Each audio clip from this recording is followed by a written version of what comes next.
하나님의 자녀가 되다. 성경 말씀의 그 어느 구절이라도 완전히 깨닫는 것은 불가능하다. 말씀을 연구하면 할수록 그 안에 더 많은 것들이 보인다. 그뿐 아니라 보이는 것보다 훨씬 더 많은 것이 들어있다는 사실을 더욱 더 깨닫게 된다. 하나님의 말씀은 그분 자신을 헤아릴 수 없는 것처럼 절대적으로 헤아릴 수가 없는 것이다. 성경 구절을 잘 이해하는 것은 그 앞 구절을 얼마나 깊이 알고 있는가에 달려 있다. 그러므로 3장에서 자손에 대해서 다루는 부분의 말씀에 좀 더 주의를 기울여 보자. 자손. 무엇보다도 먼저 그리스도는 자손이라는 말씀을 기억해야만 한다. 이것은 아주 분명히 말씀하고 있다.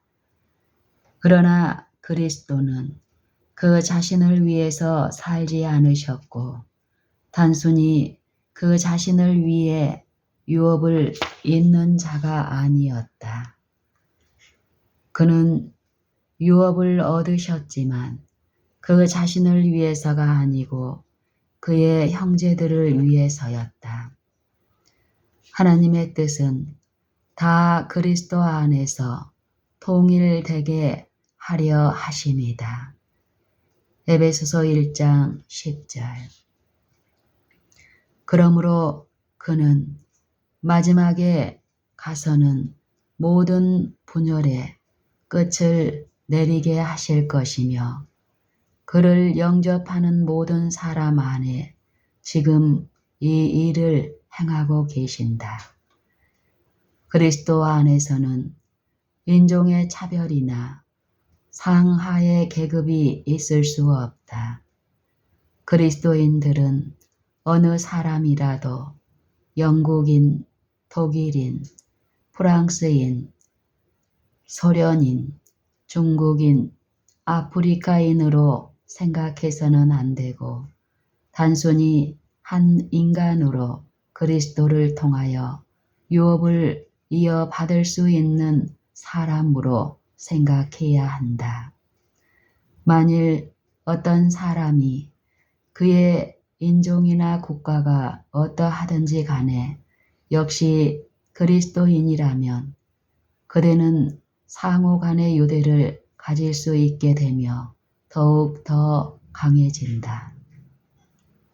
너희는 유대인이나 헬라인이나 종이나 자주자나 남자나 여자 없이 다 그리스도 안에서 하나이니라.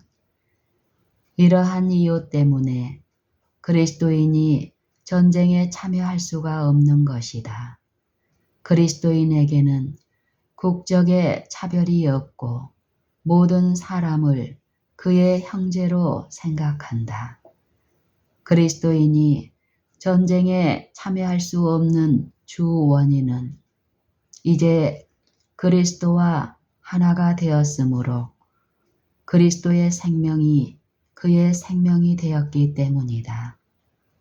그리스도께서 자기 방어를 하기 위하여 칼을 들고 휘두를 수 없는 것처럼 그는 싸움을 할 수가 없을 것이며 그리스도께서 그 자신을 대항하여 싸우실 수 없는 것처럼 두 그리스도인은 서로 상대방을 대항하여 싸움을 할 수가 없다. 그러나 지금은 전쟁에 대해서 말하는 것이 아니고 그리스도 안에서 신자들의 완전한 연합에 대해서 말하고 있다. 그들은 하나이다. 그러므로 단 하나의 자손밖에 없고 그 자손은 그리스도이다.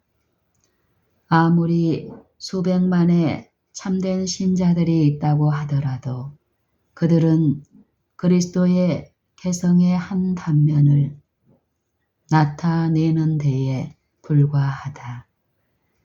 인간의 몸은 많은 지체를 가지고 있으며 모든 지체는 다 같은 일을 하지 않고 그 개성이 다르지만 건강한 신체는 그 모두 완전한 연합과 조화를 이루고 있다.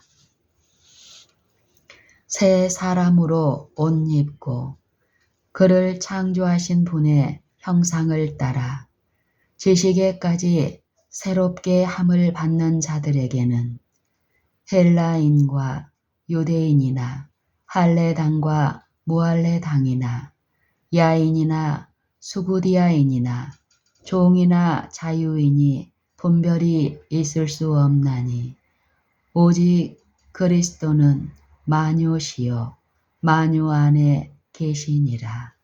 골로새서 3장 11절.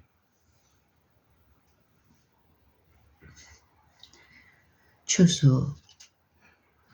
그리스도께서 알곡과 가라지의 비유를 설명하면서 좋은 씨는 천국의 아들들이요 라고 말씀하셨다. 마태복음 13장 38절. 농부는 어렸을 때에는 알곡과 가라지를 구별하기가 매우 어렵고 잘못하면 알곡을 망치는 수가 있기 때문에 가라지를 알곡에서 뽑아내는 것을 허용하지 않는다. 그러므로 둘 다 추수 때까지 함께 자라게 두어라. 추수 때에 내가 추수꾼들에게 말하기를 가라지는 먼저 거두어 불사르게 단으로 묶고 곡식을 모아 내 곡간에 넣으라 하리라 고 말씀하셨다. 곡식은 추수기에 거둔다. 그것은 누구나 다 안다. 그러나 이 비유에서 특별히 말하는 것은 추수 때에 알곡이 완전히 드러난다는 것이다. 한마디로 말하면 알곡은 추수 때까지 이른다는 것이다. 추수만이 알곡이 완전히 드러나고 있기를 기다린다. 추수만이 자손, 즉 씨가 완전히 드러나고 있기를 기다린다. 이 추수 때는 세상 끝이다. 그러므로 약속하신 자손이 오시는 때는 세상의 끝, 곧 새 땅에 대한 약속이 이루어지는 때이다. 사실 자손은 그 전에 온다고 결코 말할 수가 없다. 왜냐하면 세상의 끝은 그리스도를 받아들일 수 있는 최후의 사람이 그리스도를 받아들이자마자 이를 것이며 알곡이 한 알이라도 차지 않으면 완전하지 못하기 때문이다. 이제 갈라디아서 3장 19절에 율법은 약속하신 자손이 오시기까지 있을 것으로 범법함을 인하여 더한 것이라는 말씀을 읽어보자. 여기에서 우리는 무엇을 알 수 있는가? 곧 신의 산에서 주신 율법은 하나의 글자도 변경함이 없이 곧 복음을 이루며 또 그리스도의 재림시까지 세상 끝까지 복음 안에서 전파되어야 한다는 것이다. 천지가 없어지기 전에는 율법의 1.1획이라도 반드시 없어지지 아니하고 다 이루리라. 그러면 천지가 없어지고 새 하늘과 새 땅이 오는 때는 언제인가? 그 때에는 죄인들을 가르치고 그들의 죄과를 고하는 자들에게 책에 쓰여진 율법이 필요하지 않을 것인데 이는 율법을 그들의 마음 속에 두었기 때문이다. 히브리서 8장 10절 11절 참조. 그러면 율법이 없어지는 것인가? 결코 그럴 수가 없다. 율법이 모든 사람의 마음에 지울 수 없게 새겨져 있으며 이것은 잉크로 쓰지 않고 살아계신 하나님의 영으로 새긴 것이다. 자손에 관한 진리와 가라지와 알곡의 비유를 마음에 두고 우리의 연구를 계속해 나가자. 갈라디아서 4장 본문. 내가 또 말하노니 유업을 이을 자가 모든 것의 주인이나 어렸을 동안에는 종과 다름이 없어서 그 아버지의 정한 때까지 후견인과 청지기 아래 있나니 이와 같이 우리도 어렸을 때에 이 세상 초등학문 아래 있어서 종노릇 하였더니 때가 참에 하나님이 그 아들을 보내사 여자에게서 나게 하시고 율법 아래 나게 하신 것은 율법 아래 있는 자들을 속량하시고 우리로 아들의 명분을 얻게 하려 하심이라. 너희가 아들인 고로 하나님이 그 아들의 영을 우리 마음 가운데 보내사 아바 아버지라 부르게 하셨느니라. 그러므로 네가 이후로는 종이 아니요 아들이니 아들이면 하나님으로 말미암아 유업을 이을 자니라.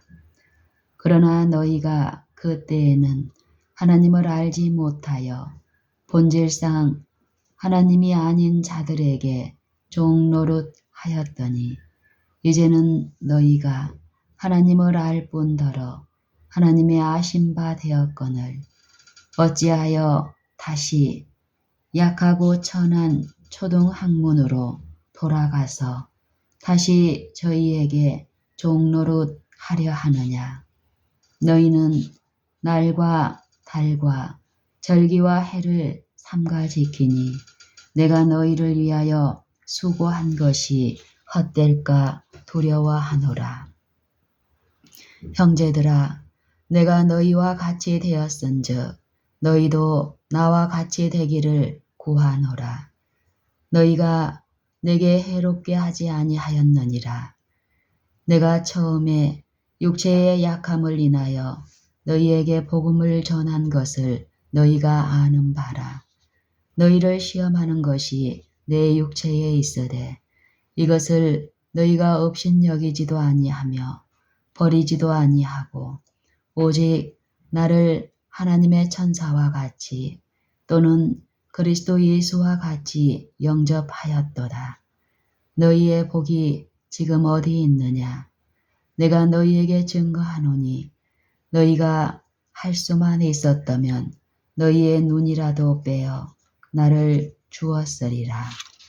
그런즉 내가 너희에게 참된 말을 함으로 원수가 되었느냐? 저희가 너희를 대하여 열심내는 것이 좋은 뜻이 아니요 오직 너희를 이간 붙여 너희로 저희를 대하여 열심내게 하려 함이라. 좋은 일에 대하여 열심으로 사모함을 받음은 내가 너희를 대하였을 때뿐 아니라 언제든지 좋으니라. 나의 자녀들아, 너희 속에 그리스도의 형상이 이루기까지 다시 너희를 위하여 해산하는 수고를 하노니 내가 이제라도 너희와 함께 있어 내 음성을 변하려 함은 너희를 대하여 의심이 있음이라. 내게 말하라. 율법 아래 있고자 하는 자들아, 율법을 듣지 못하였느냐? 기록된 바 아브라함이 두 아들이 있으니 하나는 계집종에게서 하나는 자유하는 여자에게서 낳았다 하였으나 계집종에게서는 육체를 따라 낳고 자유하는 여자에게서는 약속으로 말미암았느니라. 이것은 비유니 이 여자들은 두 언약이라. 하나는 신의 산으로부터 종을 낳은 자니 곧 하가라.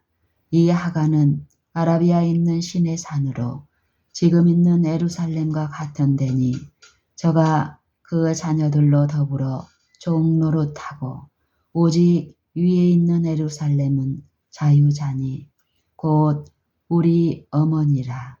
기록된 바 잉태치 못한 자여 즐거워하라. 그렇지 못한 자여 소리질러 외치라. 이는 홀로 사는 자의 자녀가 남편 있는 자의 자녀보다 많으니라. 하였으니 형제들아 너희는 이삭과 같이 약속의 자녀라. 그러나 그때에 육체를 따라 난 자가 성령을 따라 난 자를 핍박한 것 같이 이제도 그러하도다. 그러나 성경이 무엇을 말하느뇨? 계집종과 그 아들을 내어 쫓으라. 계집종의 아들이 자유하는 여자의 아들로 더불어 유업을 얻지 못하리라 하였느니라. 그런즉 형제들아 우리는 계집종의 자녀가 아니요 자유하는 여자의 자녀니라. 갈라디아서 4장. 실제적인 주제 4장으로 나뉘어 놓았지만 주제는 3장과 같다는 것을 누구나 다 알 수 있다. 3장은 누가 유업을 이을 자인가에 관한 말씀으로 끝마치고 4장은 유업을 이을 자의 문제의 연구로 계속하고 있다. 처음 두 구절은 설명을 자명하게 하고 사실을 아주 간단하게 말하고 있다. 어린아이가 모든 것의 상속인이라 할지라도 나이가 찰 때까지는 종과 다름이 없다. 만일 나이가 차지 않는다면 사실상 유업을 받지 못할 것이다. 유업의 몫이 있다 하더라도 그의 모든 생애를 종으로서 살아야 할 것이다. 이제 더 나아가 보자. 적용. 이와 같이 우리도 어렸을 때에 이 세상 초등학문 아래에 있어서 종 노릇 하였더니 3절을 먼저 보면 여기서 어렸을 동안으로 알려진 상태는 아들의 명분을 받기 전의 상태인 것을 알 수 있을 것이다. 이것은 우리가 율법의 저주로부터 구속을 받기 전, 곧 우리가 개심하기 전의 상태를 말한다. 그러므로 이것은 세상 사람들로부터 구별된 하나님의 자녀를 의미하지 않고 사도 바울이 에베소서 4장 14절에서 사람의 계술과 간사한 유혹에 빠져 모든 교훈의 풍조에 밀려 요동치 않게 하려 함이라고 말한 자녀를 말하는 것이다. 간단히 말하면 이것은 괘씸하지 않은 상태에 있는 다른 이들과 같이 본질상 진노의 자녀이었던 때를 말하고 있다. 세상의 초등학문. 어렸을 동안에는 우리가 세상의 초등학문 아래 매여 있다. 주님을 조금 더 알지 못하는 사람에게는 세상의 초등학문이 주님과 아무런 관계가 없으며 주님으로부터 나오지 않았다는 것을 말할 필요가 없다. 이는 세상에 있는 모든 것이 육신의 정욕과 안목의 정욕과 이생의 자랑이니 다 아버지께로 쫓아온 것이 아니요 세상으로 쫓아온 것이라. 이 세상도 그 정욕도 지나가되 요한일서 2장 16, 17절. 세상과 짝하는 것은 하나님과 원수가 된다. 세상과 벗된 것이 하나님의 원수임을 알지 못하느뇨. 야고보서 4장 4절. 그리스도께서는 우리를 이 악한 현 세대에서 구원하시려고 오셨다. 누가 철학과 헛된 속임수로 너희를 노력할까 주의하라. 이것이 사람의 유전과 세상의 초등학문을 조춤이요 그리스도를 조춤이 아니니라 는 경고가 우리에게 주어졌다. 골로새서 2장 8절. 세상의 초등학문에 매여 있다는 것은 이 세상 풍속을 쫓고 우리 육체의 욕심을 따라 지내며 육체와 마음이 원하는 것을 하여 본질상 진노의 자녀인 상태이다. 에베소서 2장 1절로 3절. 이것은 갈라디아서 3장 22절로 24절에서 말하는 바와 같이 믿음이 오기 전 우리가 율법 아래 곧 죄 아래 있었던 때와 같은 매임이다. 그리스도 밖에 있었고 이스라엘 나라 밖의 사람이라. 약속의 언약들에 대하여 외인이요 세상에서 소망이 없고 하나님도 없는 상태이다. 에베소서 2장 12절. 누구나 유업을 이을 자가 될 수 있음. 만일 그렇다면 여기에서 자녀들로 언급한 자들의 상태가 이러한 것이라면 어떻게 그들을 유업을 이을 자들이라고 말할 수 있는가 하는 의문이 생길 수 있다. 이것은 간단하게 대답할 수 있다. 원칙적으로 추수할 때까지는 누가 자손이 되는가 하는 것은 분명하게 드러나 있지 않다. 하나님은 인류를 버리시지 않으셨다. 처음 창조한 사람을 하나님의 아들이라 하였으므로 모든 사람이 그의 후손이라는 의미에서 누구나 유업을 이을 자가 된다는 결론이다. 이미 공부한 바와 같이 믿음이 오기 전에 비록 모든 사람이 하나님을 떠나 방황하는 자들이라 할지라도 율법 아래에 있어 무서운 주인의 감시를 받으면서 갇힌 바 된 것은 우리로 하여금 약속을 받아들이도록 하기 위해서이다. 하나님께서 비록 불경건한 자들, 곧 죄의 속박 아래 있는 자들이라도 그의 자녀를 생각하시는 것은 그의 자녀로 생각하시는 것은 얼마나 다행한 일인가. 하나님을 떠나 방황하는 탕자들이지만 그러나 여전히 자녀들로 생각하시는 것이다. 하나님은 모든 사람을 그의 사랑하시는 자 안에서 받아들이도록 하셨다. 이 집행유예의 생명을 우리에게 주시는 것은 우리로 하여금 하나님을 아버지로 시인하여 그의 참 자녀가 될 기회를 주기 위해서이다. 그러나 만일 우리가 하나님에게로 돌아가지 않는다면 죄의 종으로 죽어야 할 것이다.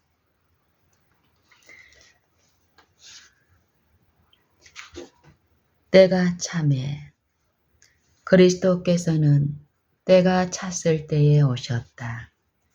이와 같은 말씀을 로마서 5장 6절에서 찾아볼 수 있다. 우리가 아직 연약할 때에 기약대로 그리스도께서 경건치 않은 자를 위하여 죽으셨도다. 그러나 그리스도의 죽음은 지금 살아있는 자들의 육신을 쓰시고 유다에 나타나시기 전에 살았던 자들과 그 당시에 살았던 사람들을 위하여 있다. 그의 죽음은 4000년 전이나 800년 전에도 여전히 변함이 없다. 다른 어느 세대의 사람들과 마찬가지로 그 세대의 사람들에게도 효력이 있다. 그 죽음은 단 한 번 있는 일이므로 모든 시대에 걸쳐 또 같은 효력을 가지고 있다. 때는 메시아의 초림이라고 예언되어 있다. 그렇지만 구속은 각 시대의 모든 사람을 위한 것이다. 메시아는 창세 전에 예정되어 있었지만 이 말세에 나타내신 바 되었다. 베드로전서 1장 20절. 만일 이 세대에 나타나시거나 종말전 마지막 해에 나타나시도록 하는 것이 하나님의 계획이었을지라도 복음에는 조금도 차이가 없었을 것이다. 그는 항상 살아서 어제나 오늘이나 영원토록 동일하시니라.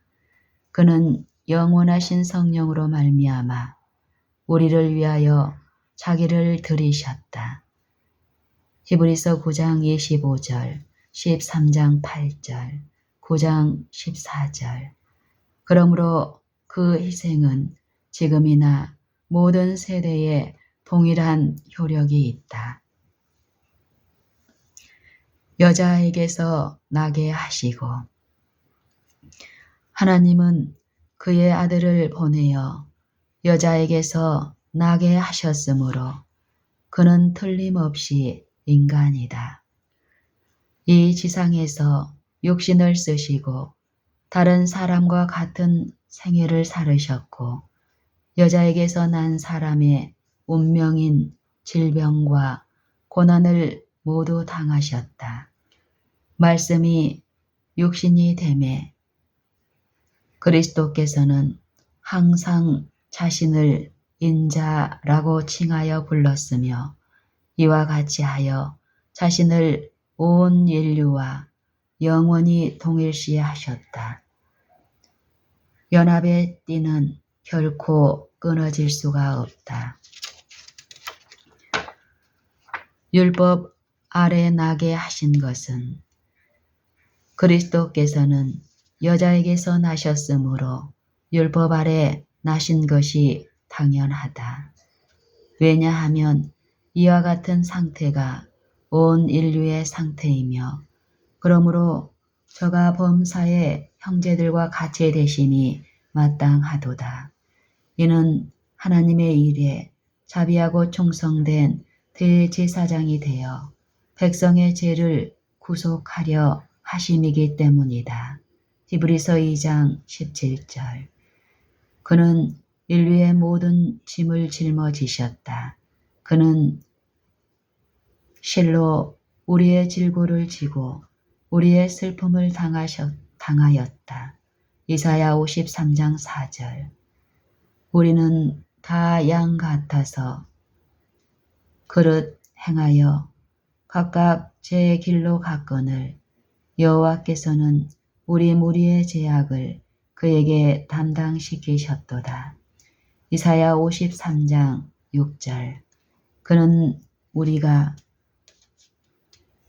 우리가 있는 곳으로 오셔서 우리를 구속하시고 우리의 어깨에 있는 무거운 짐을 벗기셨다. 하나님이 죄를 알지도 못하신 자로 우리를 대신하여 죄를 삼으신 것은 우리로 하여금 저의 안에서 하나님의 의가 되게 하려 하심이니라. 고린도후서 5장 21절. 이 말을 별 의미 없이 할 수도 있지만 이 말의 완전한 의미는 그가 인간의 대리자가 되었다는 것이다.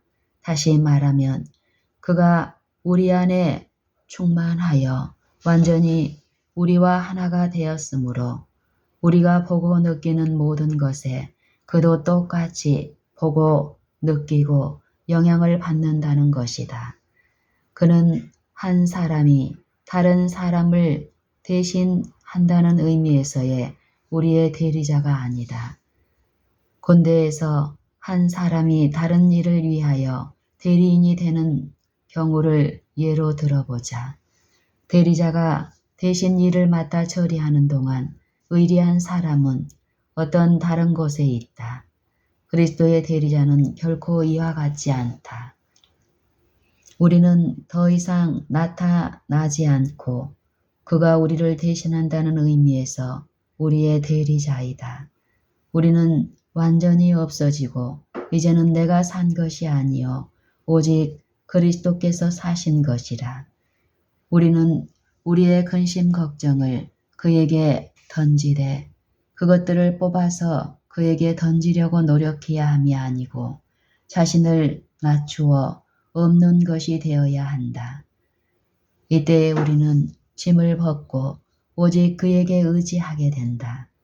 이와 같이 그가 율법 아래 있는 자들을 속량하시려고 어떻게 오셨는가를 이미 보았다. 율법 아래 있는 자들을 속량하시고 그리스도는 이 일을 가장 실제적이고도 현실적인 방법으로 행하신다. 그리스도는 누구를 구속하시는가? 율법 아래에 있는 자들이다. 율법 아래에 있는 자들을 속량하시고 라는 말씀을 어떤 이들이 단지 부분적으로만 적용시키고 있다는 것을 언급하지 않을 수가 없다. 이 말씀은 그리스도께서 유대인들을 제사의 필요성이나 계명을 지켜야 하는 의무에서 해방시킨 것을 의미한다.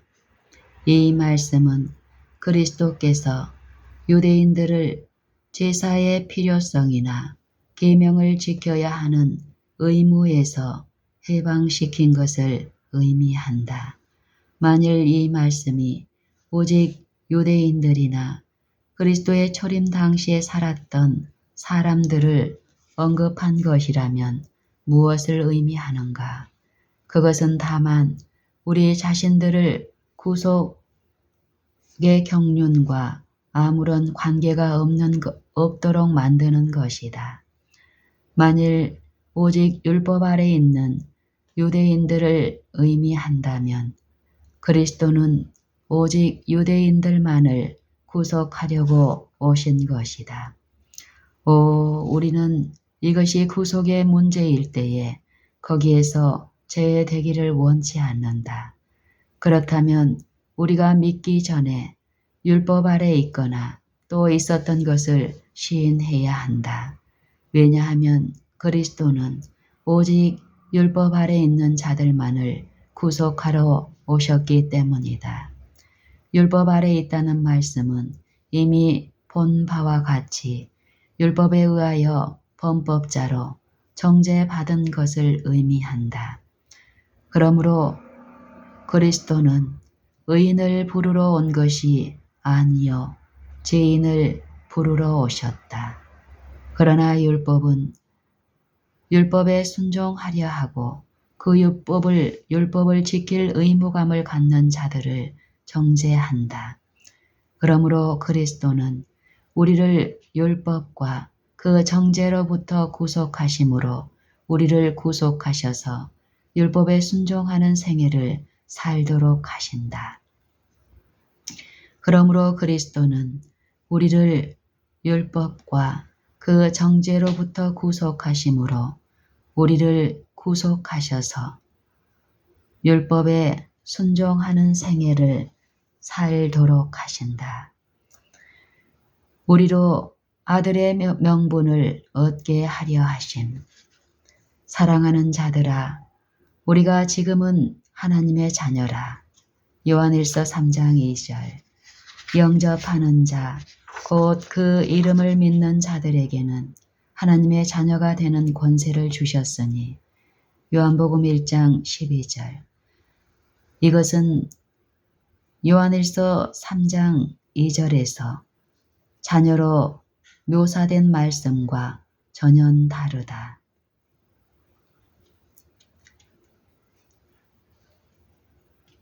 이것은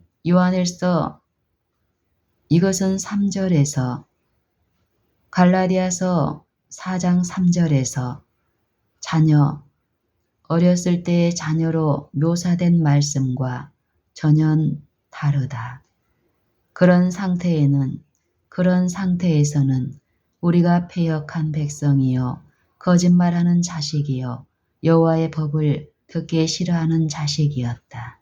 이사야 30장 9절. 예수를 믿고 아들들이 되었으므로 우리는 순종하는 자식처럼 이전 알지 못할 때에 줬던 너희 사역을 본삼지 않는 자들로 묘사되고 있다. 베드로전서 1장 14절. 그리스도는 나의 하나님이여 내가 주의 뜻 행하기를 즐기오니 주의 법이 나의 심중에 있나이다 라고 말씀하셨다. 시편 40편 8절. 그러므로 갈라디아서 3장 28절에서 말씀한 대로 우리의 대리자가 되시며 문자 그대로 우리의 입장을 취하셨으며 우리를 대신하시는 것이 아니라 우리 안에 들어오셔서 우리 안에서 그리고 우리를 위하여 우리의 삶을 살으심으로 우리가 아들의 명분을 받을 때에 그 같은 법이 우리의 마음 속에 있다는 결론이 나온다. 성령의 증거하는 이는 성령이시니 성령은 진리니라. 요한일서 5장 7절.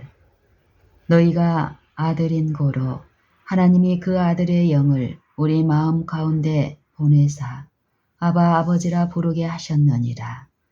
오 성령이 영주자로 단지 손님이 아니고 유일한 소유자로서 마음에 들어오시는 것은 얼마나 기쁘고 화평한 일인가. 믿음으로 의롭다 함을 받았으므로 우리 주 예수 그리스도로 말미암아 하나님과 화평을 누린다.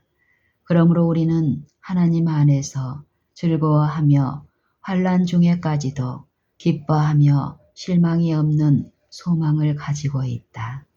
왜냐하면 우리에게 주신 성령으로 말미암아 하나님의 사랑이 우리 마음에 부은 바 됨이 되기 때문이다. 로마서 5장 5절. 그때에 우리는 하나님이 사랑하시는 것과 같이 사랑할 수 있다. 우리가 신의 성품을 가지고 있기 때문에 같은 사랑을 가진다.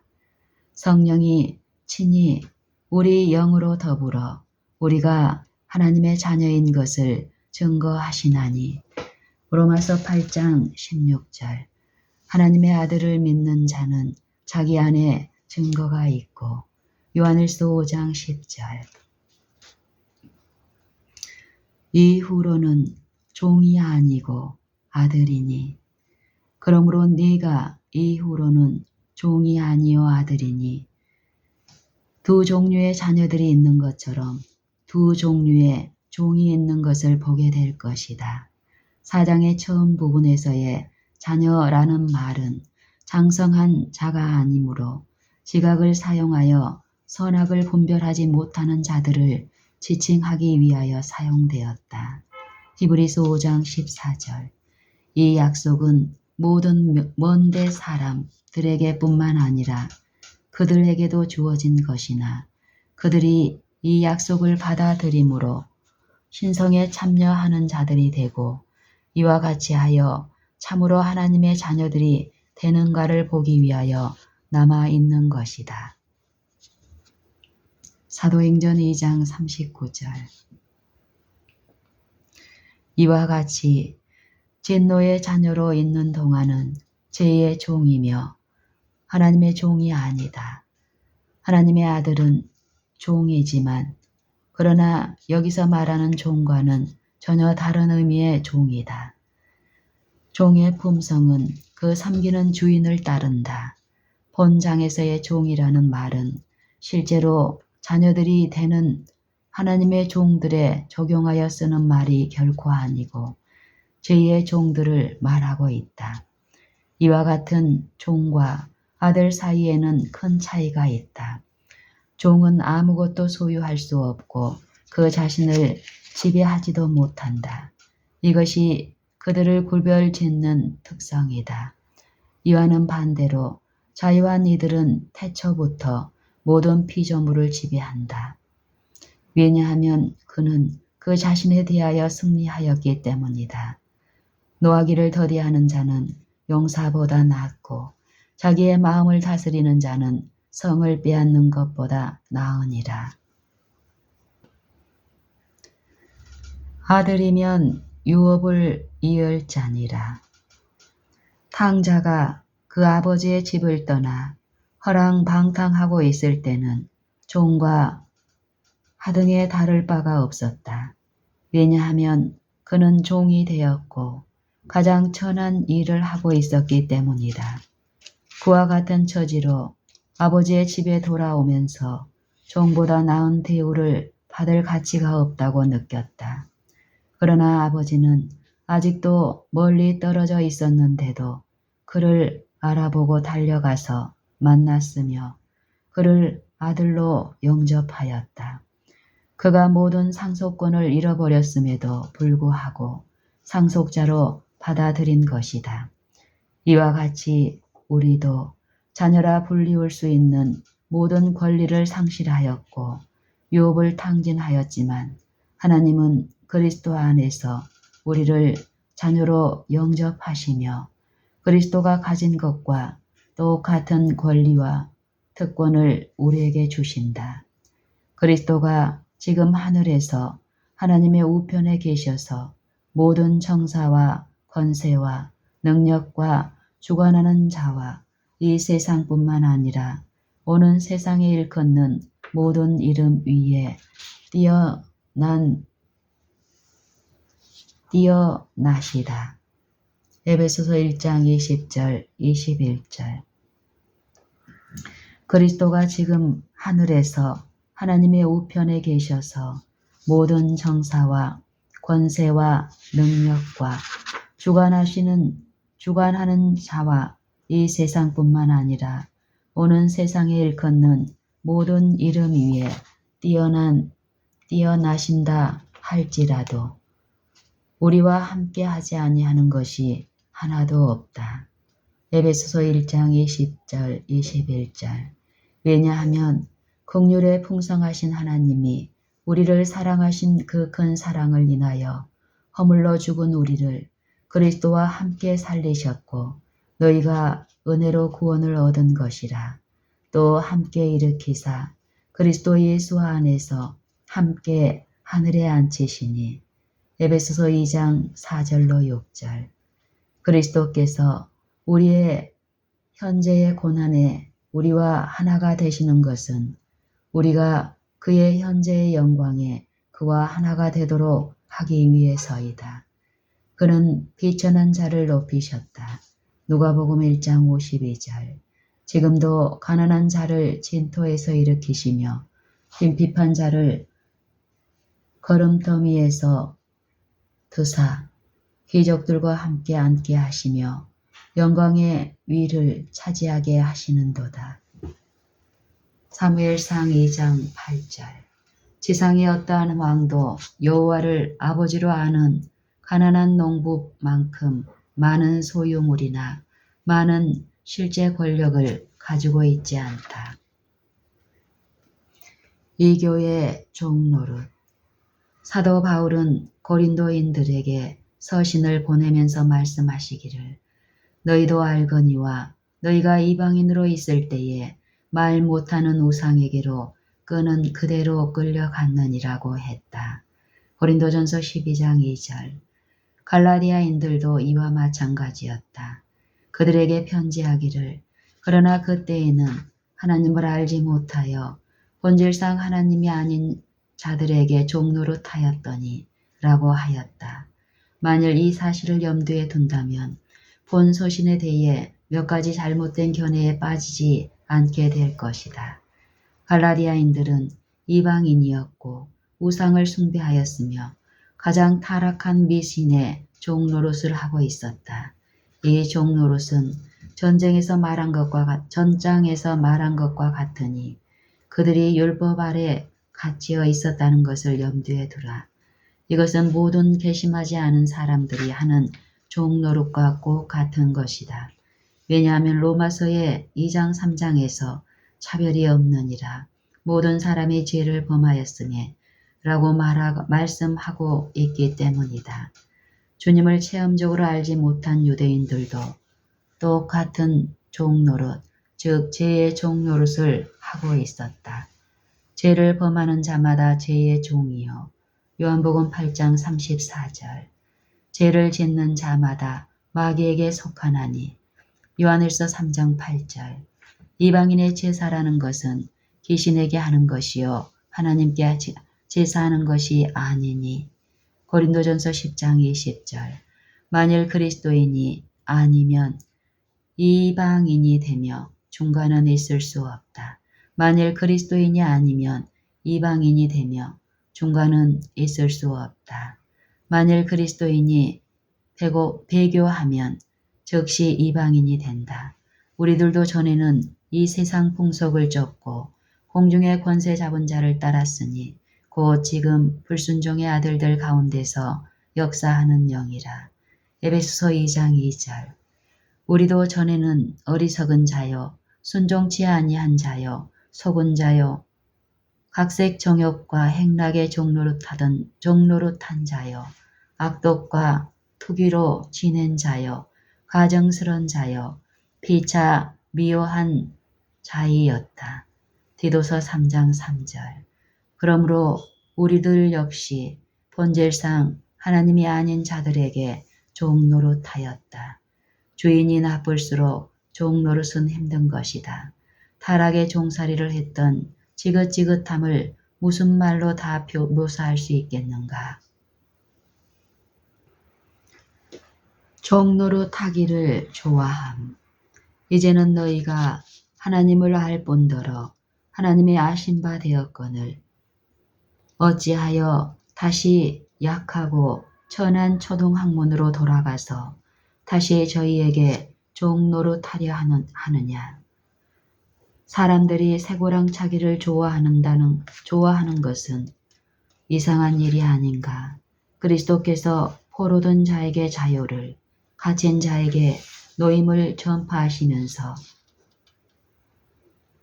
잡혀있는 자들에게 나오라 하고 흑암에 있는 자들에게 나타나라고 말씀하셨건만 이 말씀을 듣고 나왔으며 의의 태양의 빛을 보았고 자유의 달콤함을 맛본 사람들이 실제로는 감옥으로 되돌아가서 옛날에 있던 쇠고랑에 매이려 하고 심지어는 그 쇠고랑을 좋아하기까지 하며 고된 죄의 디딜방아를 밟으며 죽을 고생을 한다.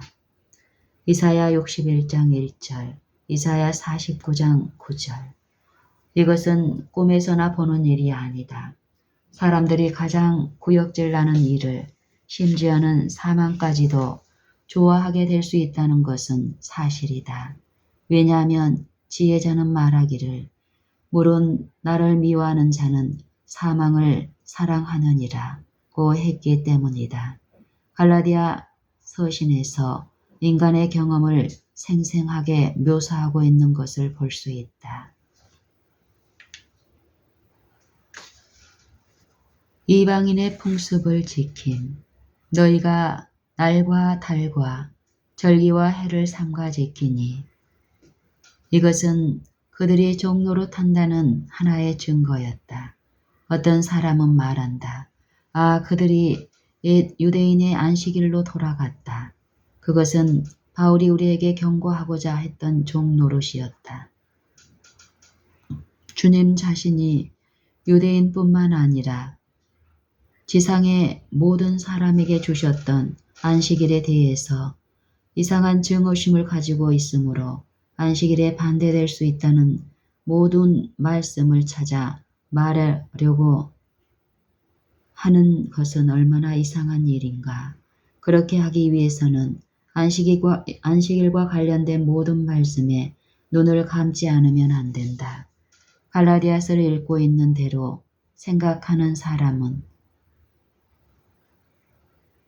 갈라디아서를 읽고 읽는 대로 생각하는 사람은 누구나 갈라디아인들이 유대인이 아니었다는 것을 알아야 한다.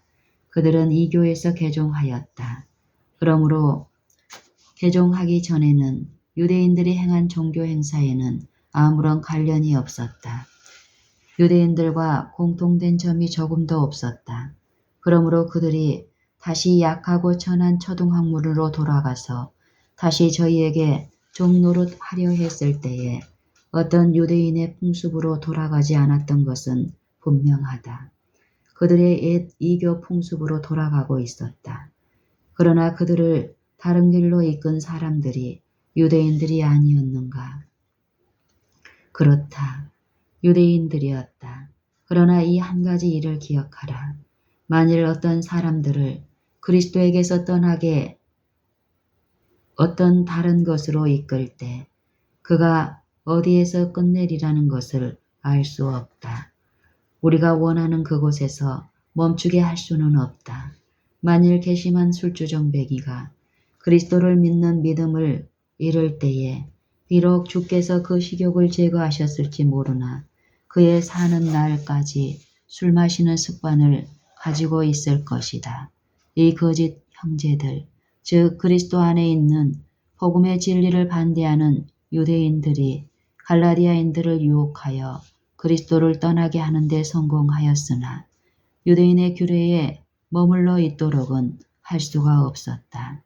그들은 이전에 이교 미신으로 돌아가고 있었다. 돌아가고 말았다. 금지된 일. 다시 한번 10절을 읽고 다음에 신명기 18장 10절 11절을 읽어보라.